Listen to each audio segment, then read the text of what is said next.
세상을 살아가면서 가장 알아야 될 것이 있다면 여러분은 무엇이라고 생각하십니까? 무엇을 가장 알아야 된다라고, 배워야 된다고 혹시 생각하는 뭔가 있습니까? 아마 일반적으로 사람들은 돈 버는 것을 배워야 된다. 먹고 살려면은 돈 버는 방법을 좀 배워야 된다. 등등 여러 가지 이야기를 할 수 있겠죠.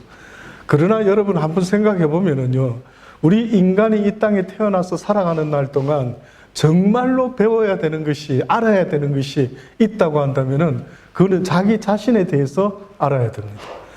여러분은 자기 자신이 어떠한 존재인가를 알고 살고 있습니까? 아니면 모르고 살고 있습니까? 이런 질문도 잘 안 받아보셨겠지만 이 질문을 받으면은요, 사람들이 순간적으로 당황할 수도 있습니다. 왜? 자기 자신을 잘 알고 살아간다라고 생각을 하고 있는 것 같지만 실제는 자기 자신을 잘 모르는 거예요. 어느 때 내가 화가 나는지, 내가 무엇을 싫어하는지, 또 내가 도대체 지금 무슨 일을 이렇게 하고 있는지, 이러면 안 되는데 왜 또 이렇게 반복하고 있지, 등등을 돌아보면은요, 내 모습 속에서 도무지 이렇게 해서는 안 된다라고 느껴지는 그 모습이요, 얼마나 오랫동안 습관이 되어서 살아오고 있는지 이루 말할 수가 없습니다. 근데 우리가 어떤 것을 내 힘으로 뭘 해보려고 애를 쓸 수는 있겠지만은요, 이것이 안 되는 거예요. 이것이 나에게 그 힘과 능력이 없는 겁니다. 모든 인간의 그 행위에는요, 기본적인 기초가 있는데, 인간의 모든 행위에는 기본적인 기초가 있는데, 그것은 뭐냐면은 구원이라는 게 있습니다. 구원이라는 게. 열심히 돈 버는 사람, 궁극적으로 거기에는 구원이 있습니다. 구원 받으려고요. 어디에서부터? 가난에서부터 구원받아 보려고 하는 그 마음이 있기 때문에 열심히 돈을 법니다. 예술가들, 음악을 만들고 그림을 그리고 창작 활동을 하죠. 그 모습 속에요, 여러분 무엇이 있는 줄 아십니까? 구원이 있어요. 좀 철학적인 느낌이 듭니까? 아니요, 어렵지 않습니다. 왜 그렇게 작품을 멋지게 만들려고 애를 쓰고 노력하십니까? 왜 그렇게 음악을 막 멋진 창작물을 만들어내려고 애를 쓰십니까? 라고 물어보면 뭐라고 답하시렵니까? 그냥 할 게 없어가지고요, 심심했어요. 그냥 막 하는 겁니다. 뭐 이거 아니면 뭐 별 특별한 거 없지 않습니까? 이럴 수도 있겠죠. 그러나 그 표현 뒤에 궁극적으로 우리의 모습을 한번 제대로 비춰보면은요, 무엇이 있느냐면 구원받고 싶은 욕망이 있다라는 거예요. 그래서 인간이라는 존재가 행하는 모든 행위 속에는 딱 한 가지밖에 없대요. 구원받고 싶다. 왜 그럴 수밖에 없는가 보니까요, 인간이라는 존재가 하나님 앞에서 죄 없을 때는 모든 것에서 자유롭고 모든 것을 누리고 즐거워하며 하나님께 영광 돌리며 살았는데, 범죄하고 난 인간의 모습이 바뀌어버리고 말았습니다. 어떻게 바뀌어버리고 말았는가라고 보니까요, 모든 것을 다 잃어버린 거예요. 하나님이 주시고자 하는 그 기쁨도 즐거움도 평안도 감사도 모든 걸 다 잃어버렸어요. 성경에 있는 이야기는 잃어버린 우리의 모습을 이야기합니다. 항상 기뻐하라, 쉬지 말고 기도하라, 범사에 감사하라. 이건 우리가 다 잃어버렸던 거예요. 어찌하여 그걸 다 잃어버렸느냐? 지금도 하루를 살더라도 나를 알고 인생을 살아야 되는데, 수많은 사람이 나의 상태를, 나는 지금 어떤 상태인지를 전혀 모르고 살아가는 경우가 얼마나 많이 있는지 모릅니다. 그래서 하나님은 잃어버린 것을 다시 회복시켜 주시기 위해서 우리에게 구원을 말씀하고 있는 겁니다. 우스개, 말도 안 되는 이야기, 이런 설교를 했더니만 어느 할머니가 듣고는요, 한국에서 실제 있었던 모양이에요. 어느 할머니가 예수 믿으면 구원받는다 했더니만 열심히 처음에는 다니다가 옛날 이야기였던 모양이에요. 그러더니 할머니가 교회를 안 나오는 거예요. 목사님이 신방을 갔습니다. 할머니, 그렇게 열심히 나오시더니만 왜 교회를 갑자기 또 안 나오셔요? 라고 했더니만 나는 목사님이 예수 믿으면 구원을 준다 해서 열심히 믿었는데 5원도 안 생기더라 이러는 겁니다. 그러니까 이분은 구원을 갖다가 너무 넌센스적으로 언더스탠을 했는지 현금 돈이 생기는 줄 알고 그렇게 그 할머니가 이해를 했던 모양이죠. 구원받아야 되는 겁니다. 구원받기를 주의 이름으로 축원합니다. 오늘 성경은 우리에게 구원을 앞부분에서 3번이나 말합니다. 좀 이 성경, 오늘 본문의 성경 말씀이 좀 특이하지 않습니까? 이상하게도 구원이라는 것을 3번이나 언급합니다.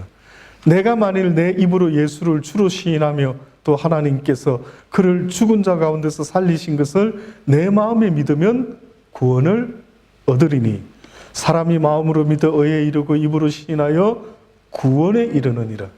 성경에 이르되 누구든지 저를 믿는 자는 부끄러움을 당하지 아니하리니 유대인이나 헬라인이나 차별이 없음이라. 한 주께서 모든 사람의 주가 되사 저를 부르는 모든 사람에게 부요하시도다.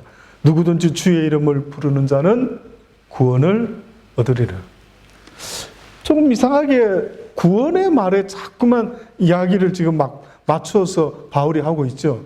왜 이 말씀을 지금 바울이 이렇게 하고 있느냐 하면 유대인들과 대화를 나누고 있었어요. 유대인들하고 대화를 나누면서 인간이라는 존재는 구원을 받아야 되는 존재다라고 이야기를 합니다. 그렇지, 우리는 죽음이라는 것에서부터 구원을 받아야만 되지, 우리는 죽지 않는 길이 있다면 그 길을 어떻게 하든 얻어야만 된다라고 막 구원의 길이 어디에 있는지를 막 이야기를 나누고 했던 겁니다. 근데 유대인들은 주로 구원의 길이 어디에 있는가라고 이야기하느냐 하면 율법에 있다. 하나님의 말씀인 모세의 율법에 구원이 있다. 그래서 유대인들은요, 이 세상의 어느 민족보다도 율법을 지키고자 하는 그 열심과 노력은요, 그 누구도 따라갈 수가 없습니다. 유대인같이 하나님을 믿는다면요, 아마 우리 기독교인들은 비교할 수가 없을 정도로 그 열심은 이루 말할 수가 없어요. 이슬람 사람들이 열정적이다 하죠.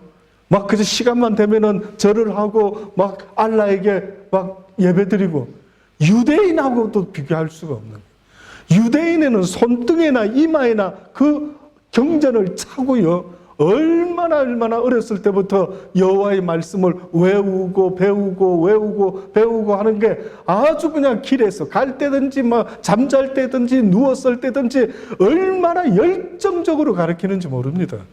그래서 유대인 아이들은 어렸을 때부터 토라를 모르는 애들이 없고 그저 막 계속해서 평생을 여호와의 말씀만을 배우는 아이들, 이들이 유대인들은 히브리 사람들입니다. 근데 이제 그들이 이 바울하고 대화하기 시작하는 거예요. 처음에는 바울이 자기들과 같은 그런 생각을 가졌던 사람이 있는데 어느 날 바울이 다메섹 도상에서 예수 그리스도라는 어떤 분을 만났다라고 하더니만 그 이후로부터 이 사람이 바뀌어진 거예요. 너무 바뀌어져도 너무 달라진 거예요. 그전에는 오직 율법을 통하지 않으면 구원을 얻을 수 없다라고 했던 사람이 이제는 뭐라고 외치고 다니느냐 하면은 예수 그리스도를 부르는 자가 구원을 얻게 될 것이라. 오직 예수 그리스도에게만 구원이 있다라고 그렇게 말하는 거예요.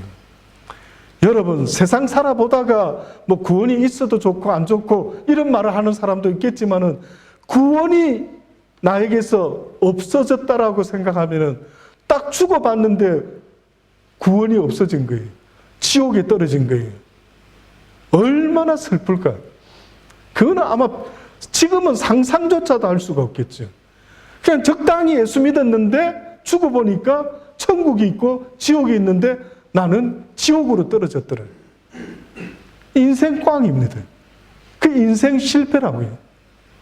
누가 인생을 성공했느냐 실패했느냐라고 하는 것은요, 사실은 어떻게 알 수 있느냐 하면 죽어보면 알 수는 있겠죠. 그러나 죽기 전에라도 알 수 있는 것은 바로 그 예수 그리스도를 내가 마음에 믿어 의에 이르고 입술로 신하여 구원에 이룰 수 있다면은 그 사람의 인생은 실패한 게 아닙니다. 저는 죽음 때문에 인생이요, 전부 다가 실패자가 되는 것 같은 씁쓸함을 느낍니다. 죽음 때문에. 유독 이상하게 언젠가부터 살아오면서 이 주변에 저는 요즘 같이 주변에 젊은 사람들이 병 걸리는 경우를 요즘처럼 많이 듣지는 못했던 것 같아요. 근데 많은 사람들이 불치병에, 암에, 뭐에, 웬 병이 그렇게, 또는 뭐 여자 배우가 10년 전에 불치병으로 죽었는데 뭐 위암으로 죽었다라는 거예요.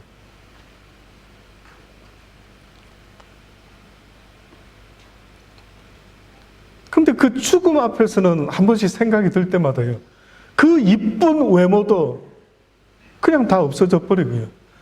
그동안 성공해온 아주 많은 성공의 그 어떠한 것들을 다 내려놓고 다 두고 그냥 떠나가는 거예요.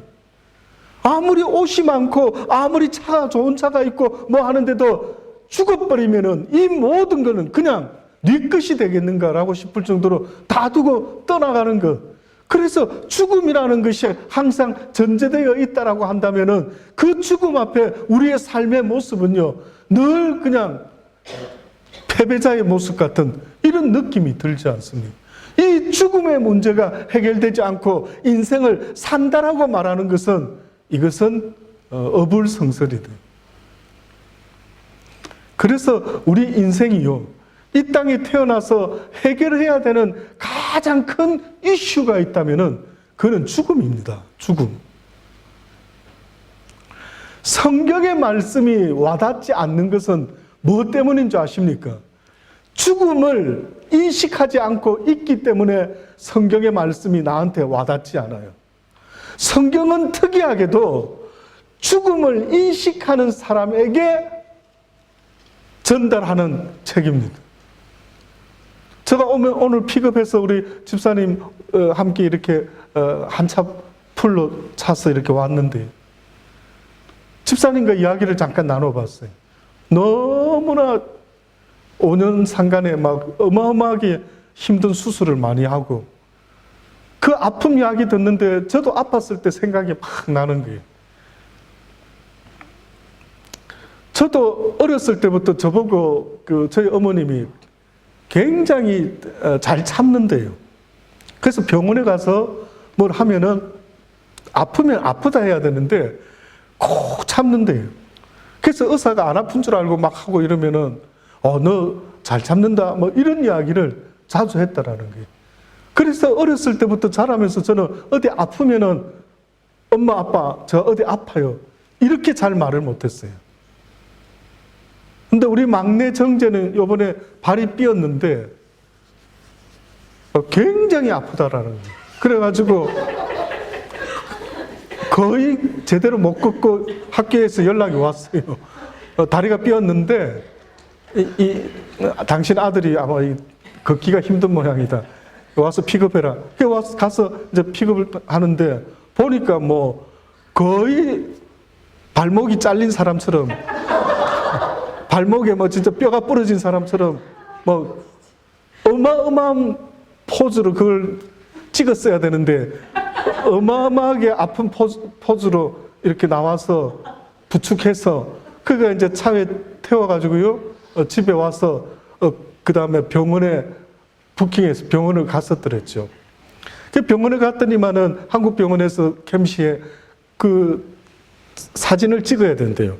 그냥 이렇게 오면은 뭐라고 할 수가 없고 먼저는 사진을 찍어서 갖고 와야 제가 그걸 보고 이 아이 상태가 어떻다라는 걸 이야기해 줄 수 있습니다. 그러니 저기 사진을 먼저 찍어 오십시오. 엑스레이를 찍었죠. 찍어서 이렇게 보더니만은 자꾸 힐끔힐끔 질문을 하는 거예요. 아파? 이래도 아프고 좀. 근데 엑스레이 상으로는요, 뼈가 전혀 이상이 없다라는 거예요. 그래서 저한테 살짝 그러더라고요. 조금 엄살이 조금 싶은 이런. 보통은 한쪽만 이렇게 삐면 아픈데 막 다 아프대. 이쪽도 아프고 이쪽도 아프고 막. 그래서 저는 우리 막내 아들이 이런 면은 나하고 닮지는 않을 모양이다 뭐 하는 생각이 들면서요. 그래도 꽤 좀 엄살이 심하구나 이런 생각을 했었어요.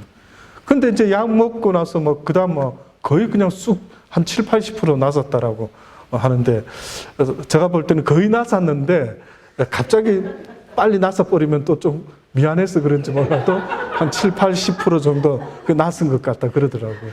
그래서 이제 어쨌든 다행히 오래 가지 않고 나섰어요. 그 나섰는데 제가 그 모습을 보면서 저는 어렸을 때 그렇게 하지는 못했던 것 같아요. 그저 또 참고 또 참고 하는데, 그런데 저희 어머님이 그러시는 거예요.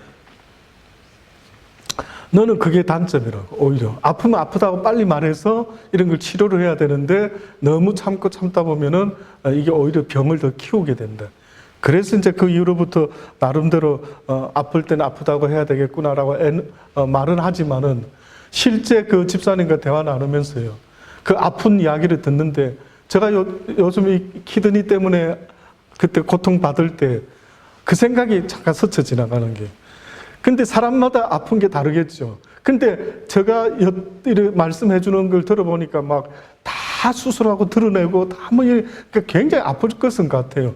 아플 것은 같은데 제가 아픈 거하고는 저는 똑같은 게 아니기 때문에 모르는데, 신장이 안 좋아지고 몸에 독소가 쌓여 보니까요, 여러분, 그 고통이 이루 말할 수가 없더라고요. 그 고통이.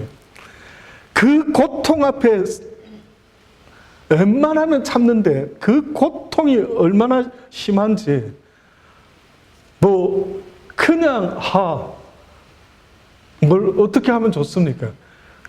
그냥 허공을 향해, 진짜 하나님을 향해 외치는 거, 그거 말고는 할 길이 없더라고요. 그래서 그 아픈 상황일 때 내가 어떻게 반응하는지를 보았죠. 여러분 아셔요? 자기가 죽었으면 좋을 것 같은 그 고통 앞에 섰을 때 내가 어떤 액션을 취하고 있는지, 무슨 띵킹을 하는지 한번 여러분 경험해 본 적이 있습니까? 경험해 보신 적이 있습니까? 저는 그래도 감사했어요. 뭘 감사했느냐면, 저는 고통 가운데 들어가면서 띵킹하는 걸 뭘 생각하는가 봤더니만 하나님을 부르고 있더라고요. 무의식 중에 하나님을 부르고 있더라고요. 하나님, 날 구원하여 주옵소서. 그렇더라고요. 내가 아프지 않을 때는 구원이라는 단어가 뭐 그렇게 와닿는 단어가 아니었어요. 내가 아프기 전에는. 그러나 아파 보니까 구원이라고 하는 단어가 얼마나 절실한지 그때는 이루 말할 수가 없더라고요. 그래서 그 이후로 그 심한 고통이 있다 보니까요, 그 다음에는 조그만한 고통은 고통도 아닌 거예요. 이제는 웬만해서는 아프다는 소리를 못 하겠더라고요. 그래서 오히려요, 한번 심하게 아파보고 나서 살아갈 때에 웬만한 어려움이 생기면은 오히려 감사가 되는 거예요. 그렇지 않습니까? 그거는 경험해본 분은 다 알아요. 대한민국 남자들이 열심히 살지 않습니까? 사회에 나오면. 그때 그런 이야기가 있었어요. 요즘 어떨지 모르지만 우리 때는요, 남자들은 군대를 한번 다 가봐야 돼, 이런 말이 있었죠. 그때 왜 그런 말이 나왔는 줄 아십니까? 남자들은 군대를 근데 저는 생각할 때 여자들도 군대를 한번 좀 다 갔으면 좋겠다, 그런 생각이 듭니다. 왜 남자들만 군대를? 이스라엘에는 여자들도 군대 가서 조국을 지키는데 왜 대한민국은 남북 분단의 국가이면서 남자만 그렇게 고생을 하는가?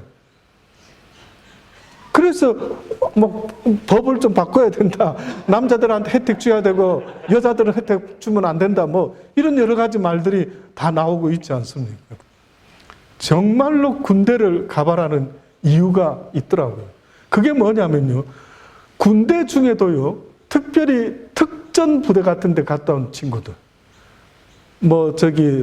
방위병이나 이런 거 말고요. 예, 죄송하지만, 특전 부대 이런 데 갔다 온 사람들은요, 다르더라고요. 사회 나와서 웬만한 어려움이 있으면은요, 그 특전 부대 시절에 훈련받으면서 죽기 직전까지 훈련받았던 그 깡다구를 막 되새기면서 어떤 어려움도 극복하는 그 모습을 보고, 야, 진짜 군대 갔다 올 만하구나. 우리 아들이 변했네. 이런 말이 나올 만도 하더라고요. 그러니까 기왕 군대 가려면 적당한 부대 가지 말고요, 아주 UDT나 HID나 이런데 어디 특수 부대를 한번 가볼 필요도 있죠. 그래서 정말 빡세게 한번 훈련받고 와가지고요, 그 다음에 사회에 나와서 살아간다 할 때 이것이 별로 그때 안 됐다, 나는 아주 쉬운 데 갔다 왔는데, 이게 자랑이 아니에요. 오히려 그런 어렵고 힘든 경험을 하고 난 그 사람은요, 매사의 모든 일을 부딪힐 때마다 오히려 절망하지 않고 좌절하지 않고 용기와 힘을 내고, 이까짓 내가 군에서도 다 무사히 제대했는데 하고 이겨나가는 놀라운 능력이 그들에게 있더라고요. 그래서 왜 자수성가하는 사람들 보면은, 그렇게 가난한 집안에서, 그렇게만 못 살던 집안에서, 그렇게 안 되던 집안에서 일어나는 사람들이 있죠. 바로 그것을 삼아서 딛고 일어나는 사람들인 겁니다. 죽음을 한번 겪어보지 않으면요, 여러분, 인생의 진지함 앞에 설 수가 없겠다라는 생각이 들더라고요. 하나님 말씀도 내가 적당히 와닿는 이유는 내가 죽음을 인식해보지 못하고 있다면 하나님의 말씀이 굳이 나한테 그렇게 와닿고 있지 않는 것 같다라는 말이 나올 수가 있어요. 안 되더라고요. 그래서 저는 오히려 여러분이요, 하나님 살려주세요, 도와주세요라고 부르짖을 만한 그런 적당한 고난이 오히려 있는 것이 복이다라는 생각을 믿어 의심치 않습니다. 그래서 저는 여러분들이 혹시 저한테 목사님 기도해 주세요 이러면은 저는 속으로 항상 그렇게 생각합니다. 하나님, 죽지 않을 만큼만 족쳐 주시기를 바랍니다. 이렇게 마음속에 생각할 때가 있어요. 왜냐하면은 오히려 요참에 물 들어왔을 때 노젓고 나가자라고 하는 것처럼요, 이참에 그냥 조금 목 졸려가지고 하나님이 안 되면은 내 인생 아무것도 아니구나, 이런 모습이 한번 겪어지면은, 경험하면은 사람이 달라지죠. 벌써 사람이 겸손해 보이고 뭔가 사람이 달라지죠. 근데 우리가 알지 않습니까? 철없어 보이고 아무것도 어려움 없이 자란 그런 아이들 모습을 보면은 그 모습 속에서 그저 걱정만, 언제 처리될까? 언제 인생의 쓴맛을 한번 보고 그러고 나서 뭔가 인생이 어떻다라는 걸 깨달을 수 있을까라는 생각이 드는 겁니다. 그래서 여러분, 하나님을 만나는 것이 그냥 책상에 앉아서 성경책 열심히 읽으면 만나지는 것 같으면 얼마나 이지하겠습니까? 결코 그렇지 않다. 예. 오히려 정말 그 죽음 앞에 섰을 때 비로소 주님을 경험하는 사람들이 얼마나 많이 있는지 모릅니다. 그래서 이 유대인들이 전혀 생각이 다른 게, 율법만 있으면 요대로 시키는 대로 살아가면은 구원을 얻을 수 있다라고 생각을 하고 열정적으로 그렇게 율법을 최고로 우선시하고 살아왔는데, 바울이 예수 그리스도를 알고 보니까 이게 잘못된 거예요. 율법을 통해서 구원을 얻을 길이 없는 거예요. 율법은 오히려 나를 죄인으로 만들어 버린다. 이걸 깨달은 거예요, 바울이. 율법이 없었어요. 그러면 율법이 없는 곳에서 살아갈 때에는 나는 무슨 일이든 자유롭게 하면 돼요. 내 원하는 대로 하면 돼요. 율법이 있으면은 문제가 달라지는데 율법이 없으면은 내 마음대로 살아도 돼요. 법이 없으니까. 그때 그 시절에는 율법 전의 시대는 내가 곧 법이다. 맞았어요. 내가 하고 싶은 대로 하면 되는 거예요. 그래서 창세기에 뭐라고 나옵니까? 하나님의 아들들이 사람의 딸들의 아름다움을 보고 각기 자기 원하는 대로 마음껏 취해가지고 아내를 삼았더라. 그들이 육체가 되더라. 그들의 날수는 120년이더라. 이런 이야기가 있어요. 그러니 그 순간의 그 표현 속에는 어떤 뜻이 담겨져 있느냐면 인간이 하나님의 법이고 뭐고 이제는 아무것도 생각지 아니하고 자기 마음대로 살았더라. 무법천지. 처음에는 법이 있었어요. 아담과 하와에게.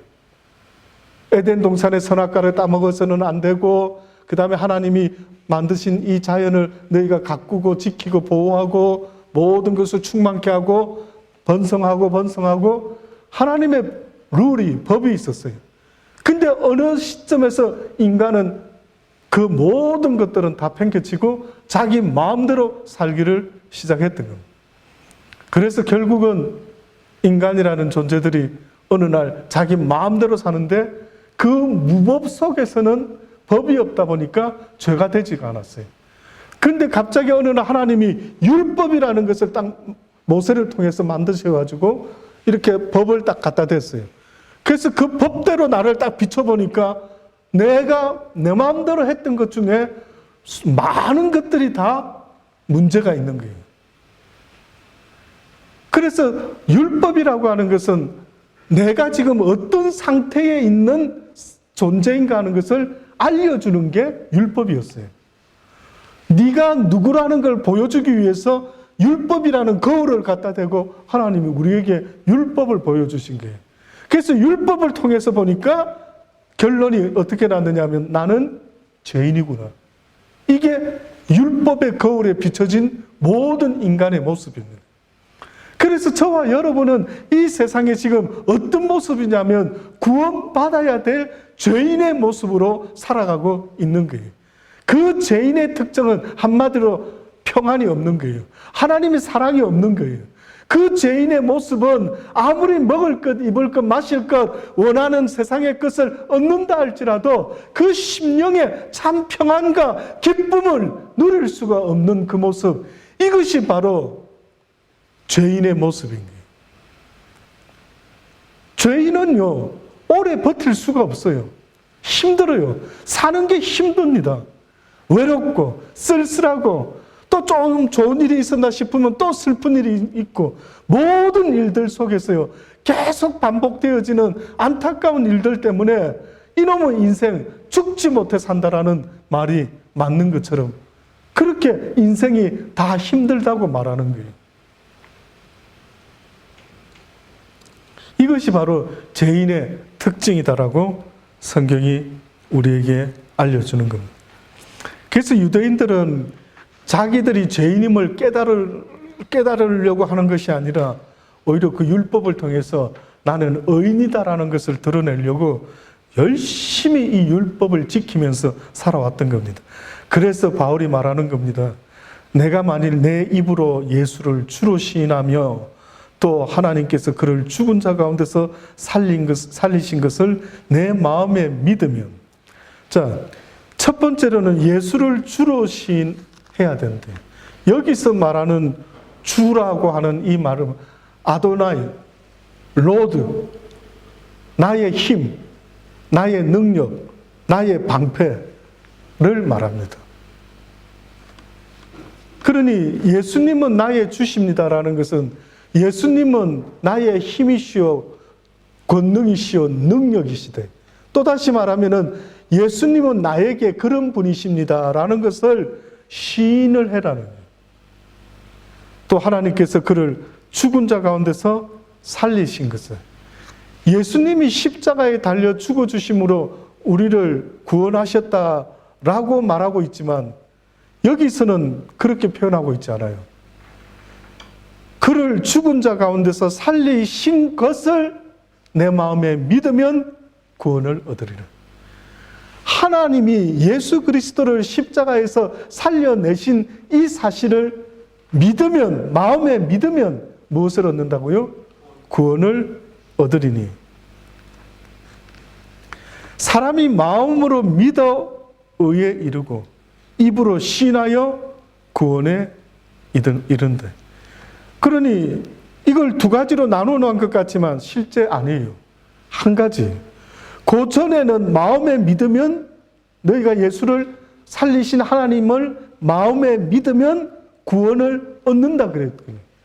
그런데 그 다음 또 표현을 살짝 바꿔서 사람이 마음으로 믿어 의에 이르고 입술로 시인하여 구원에 이른대. 나누어난 이야기인 것 같지만 그게 아니에요. 어떻게 보면 내가 마음에 믿는 그것을 입술로 고백하게 되어 있죠. 내 마음에 생각하는 것이 오히려 내 입술로 나오지요. 그래서 네 속에 무엇이 있는지를 봐라. 네가 어떤 인간인지를 알고 싶으냐? 그러면 네 입에서 나오는 말이 어떤 말인지를 보면 네가 어떤 인간인지를 알 수가 있다. 그래서 하루 24시간 여러분 내 입 옆에다가 녹음기를 달아서 내가 어떤 말을 하고 다니는 인간인지를 한번 보십시오. 그러면 그 사람이 크리스찬인지 크리스찬이 아닌지, 뭘 좋아하는지 뭘 원하는지, 그 속에 무엇이 들어앉아 있는지 알 수가 있대. 내 속에 들어가 있는 것이 곧 내 입에서 나오게 되어 있습니다. 그래서 하나님이 네 속과 네 입이 하나가 될 수밖에 없다라는 거예요. 속에 없는데 말할 수 없고.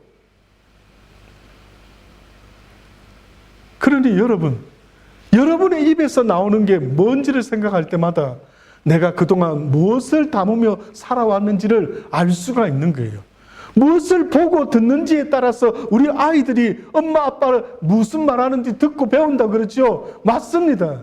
여러분이 그동안 무엇을 보고 듣고 배웠는지가 어떻게 알 수 있느냐면 여러분의 입에서 나오는 그 모든 이야기로 알 수가 있다라는 겁니다. 그래서 바울이 이야기를 지금 말합니다. 구원을 얻기 위해서는 그렇게 해야 된대. 사람이 마음으로 믿어 의에 이르고 입술로 시인하여 구원에 이른대. 이 이야기는 구약 성경을 인용했던 겁니다. 지금 이 짧은 성경 구절 안에 결국은 구약에 있는 그런 성경 말씀을요 인용한 이야기가 들어가 있습니다. 예를 들어 하나는 이겁니다. 요엘서 2장.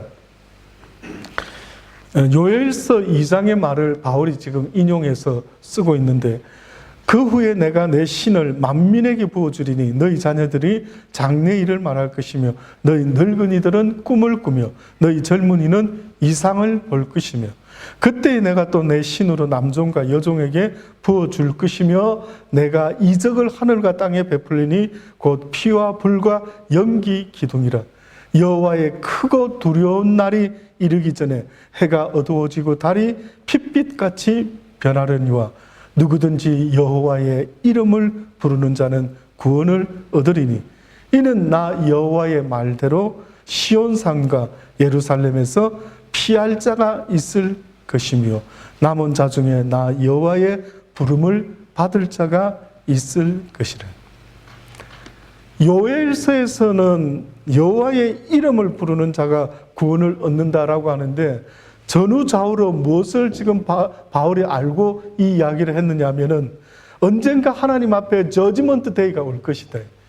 그때에 누가 그 저지먼트 데이를 피할 수 있는가, 그리고 구원을 얻을 수 있는가 하는 것을 지금 이야기를 하고 있는 겁니다.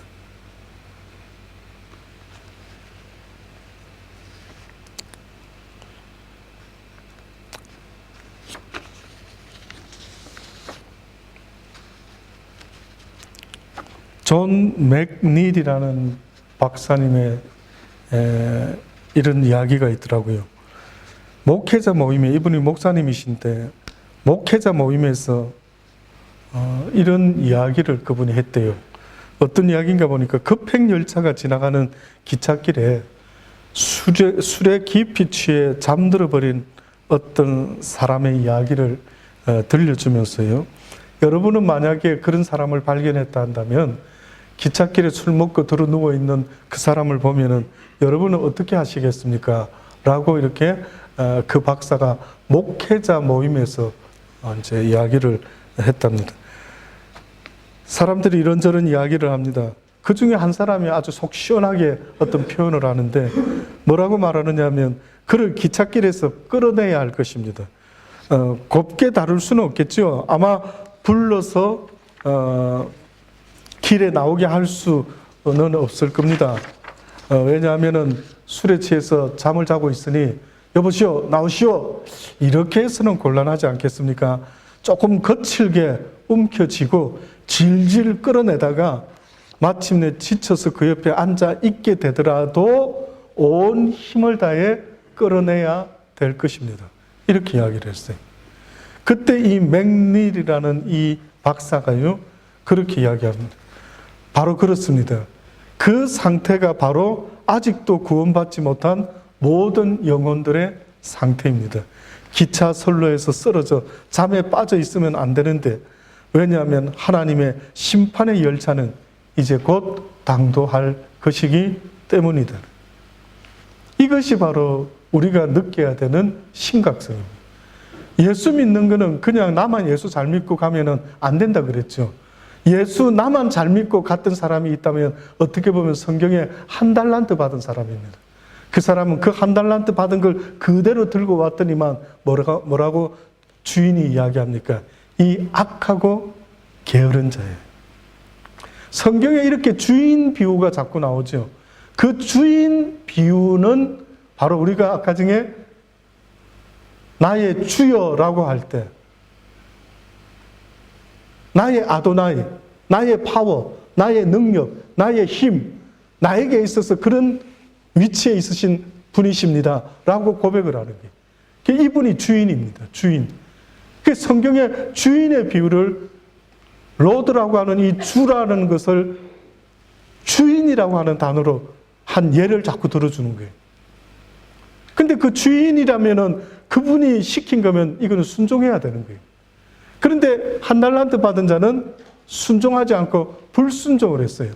자기 생각대로. 그래서 결국은 악하고 게으른 자야라고 쫓겨나게 되었던 겁니다.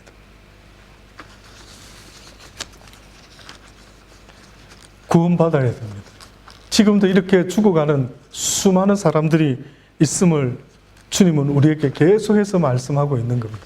그래서 여러분과 제가 이 땅에 살면서 가장 값진 일을 했다고 한다는 것은 죽어가는 한 영혼이라도 주님 앞으로 인도하는 일이 있다면 그 영혼은 어떻게 보면 하나님의 나라에 해와 같이 빛이 날 것이라고까지 이렇게 이야기했던 겁니다. 그래서 내가 예수 믿는 증거는 이제는 내 입에서 날마다 그분을 때를 어떤지 못 어떤지 그분을 전하는 것, 그분을 이야기하는 것, 그래서 그 사람들을 그분께 인도하는 것, 이것은 목상은 하는 일이 아니라 저와 여러분 모두가 함께 힘을 합쳐서 해야 될 일 중에 하나다라는 생각을 잊지 마셔야 됩니다. 아무쪼록 여러분 살아가는 날 동안 내가 얻은 이 구원을 아직도 알지 못하는 사람에게 전할 수 있는 우리가 되어야 될 줄로 믿습니다. 기도하시겠습니다. 좋으신 아버지 하나님, 그렇습니다. 아직도 구원이 무엇인지 알지 못하고 방황하고 살아가고 있지는 않습니까? 하나님, 구원을 얻기를 갈망할 수 있는 믿음이 생기게 도와 주옵소서. 그래야 우리가 살아가는 날 동안 구원을 얻은 자의 모습으로 살 수 있게 되기를 간절히 바라고 원합니다. 아직도 그러지 못하고 있는 이들에게 주의 복음을 전해줄 수 있는 귀한 통로가 될 수 있는 우리의 남은 인생이 될 수 있도록 은혜 베풀어 주옵소서. 예수님의 이름으로 기도합니다. 아멘.